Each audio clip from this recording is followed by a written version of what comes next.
it's for you. It's just grilled cheese and tomato soup. It always makes Cam feel better. I'm fine. There's no need to wait on me hand and foot. What are you talking about? You're still recovering from surgery.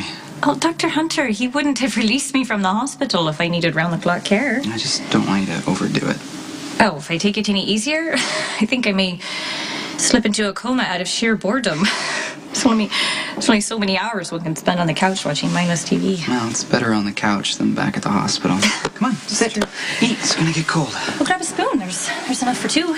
Oh, I can't stay, actually. I thought your shift didn't start till later. No, it doesn't. Elizabeth and I used to have this family dinner once a week, and we were talking about starting that up. I never imagined myself settling down with anyone, much less with a man that I've only known for such a short time. But with the immigration department threatening to kick me out of the country, it really didn't leave us with a whole lot of options. This is more than a business arrangement for a green card. Is it? When we made the decision to get married, you were nowhere near ready to make that kind of commitment. But you're a decent man and you wanted to do the noble thing, even though you're still carrying around baggage from your last relationship. Look, Elizabeth will always be a part of my life. We share our children, and I realize that complicates things, especially given how you feel about her. Well, Elizabeth, she tried to kill me in the OR. I think I have a right. Siobhan, we've been over this, and it was an accident. Elizabeth was drowning in grief because... Okay, I already agreed to drop the malpractice suit, so you don't have to keep pleading her case. You don't believe her, do you? I mean, you actually believe that Elizabeth deliberately gave you the wrong medication? Well, enough about what she's done to me. What about how badly she's hurt you?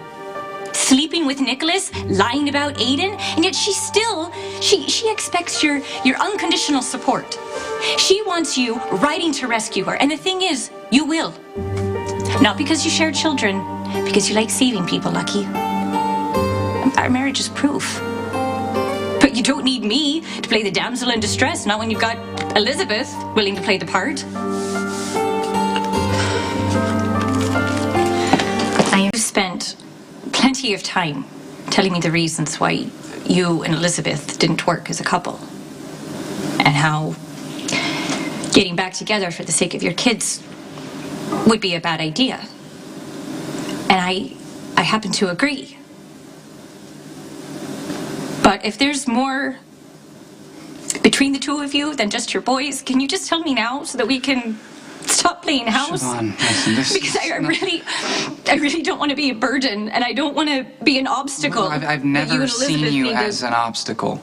I mean, when I said that I wanted to see what we could have together, I meant it.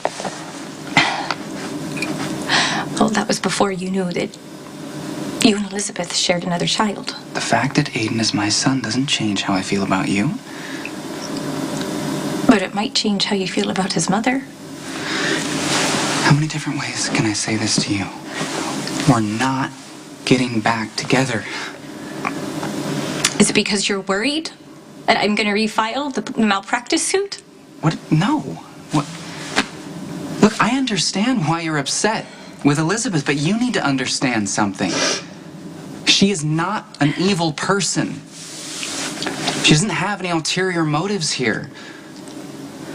I mean, she's changed a lot in the last year, and in time, you'll see that the only thing Elizabeth wants is to be a good parent. We both do.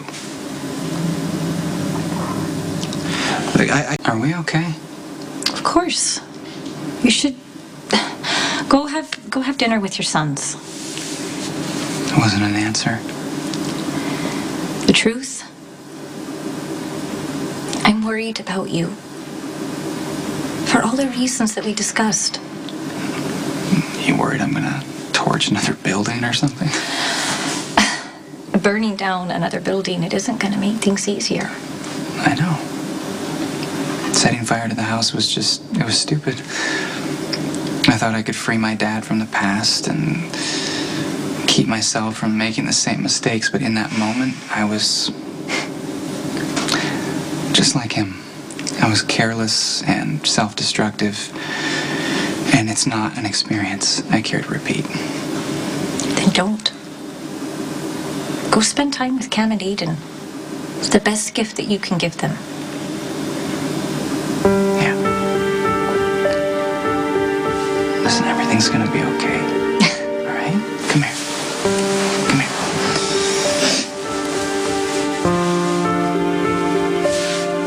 Okay, I'll see you soon, all right? Okay? All right. Have fun.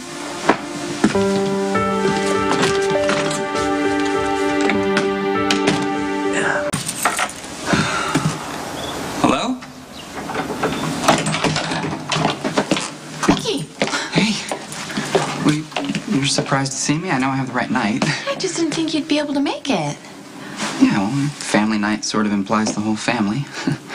Yeah, but Siobhan just got out of the hospital. I totally understand if you have to be home with her. She doesn't really want to be taken care of too much. She's made that clear. Pretty much kicked me out of the house. Where are the kids? Oh, Aiden is upstairs taking a nap, and oh, Cameron, I sent him over to the neighbor's house. He was asking some hard-to-answer questions. Really? Like what? He doesn't understand how we can have a family dinner without Jake. Yeah.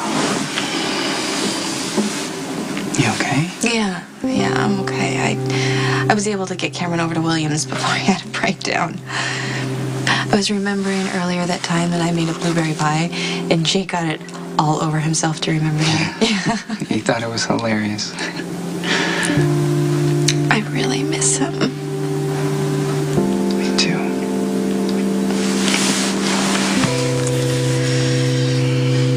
Jake died, I was numb. I would wake up in the morning and I would just go through the motions and not think about what I was doing. I almost cost Siobhan her life. Yeah, that was an accident, though. But it could have been prevented.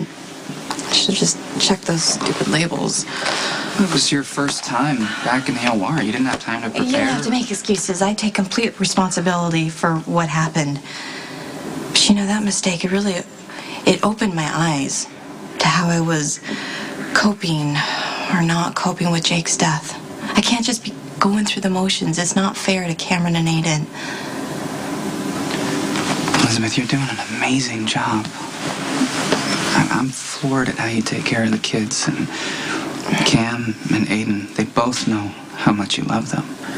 I just don't want them to ever feel like I love Jake more, or that they are not as important to me or to you.